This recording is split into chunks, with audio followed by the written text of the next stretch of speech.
So what I forgot to say at the beginning is, So, surrounded by English settlements, losing population, he decides that there's only one thing to do, and that's to organize all the tribes in the area and drive the English back to England.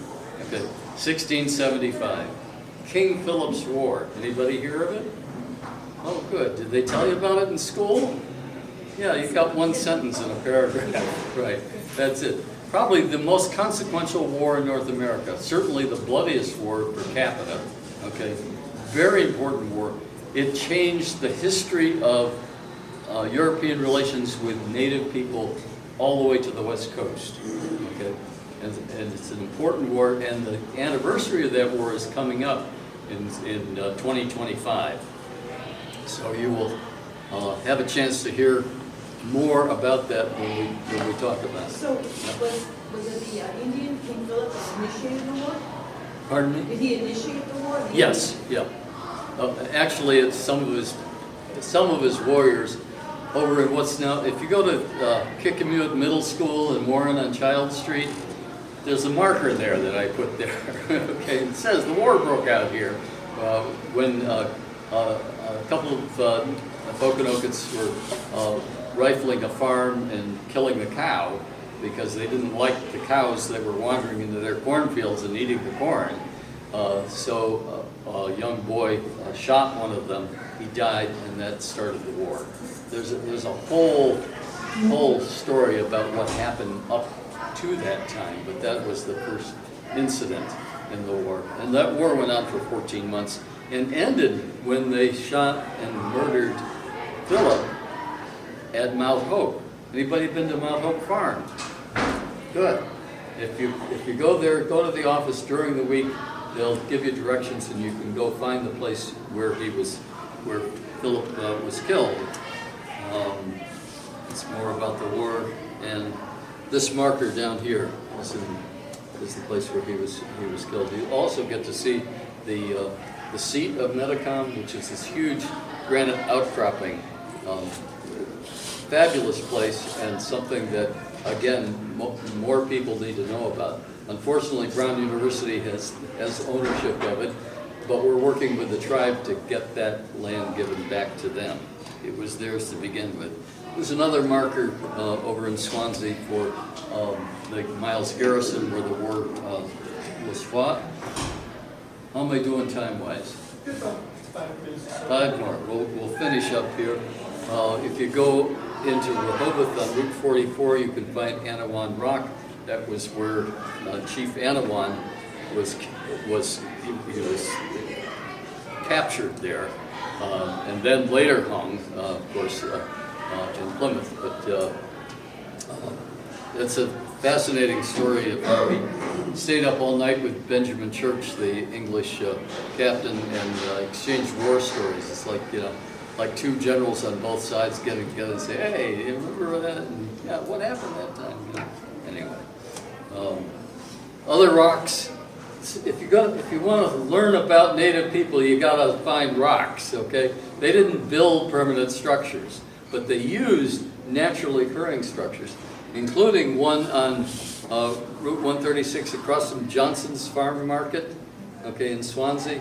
If you ever go there, look across the street. I've got a marker there now, okay?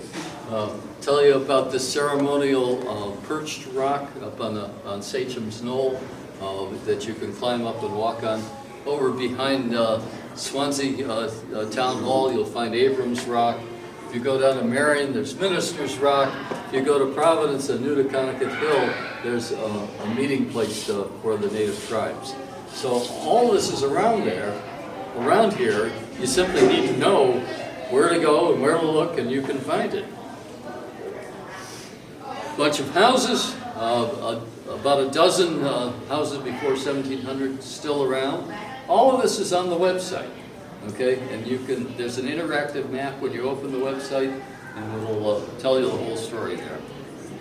And back to Burrs Hill, where we started, they put a marker there where they buried a 10 by 10 foot concrete crypt and put back over 600 burial items that were dug up in 1913 by our town librarian, Charles Carr, and one of those was the grave of the Massasoit. That's what's on the front page of today's newspaper, okay?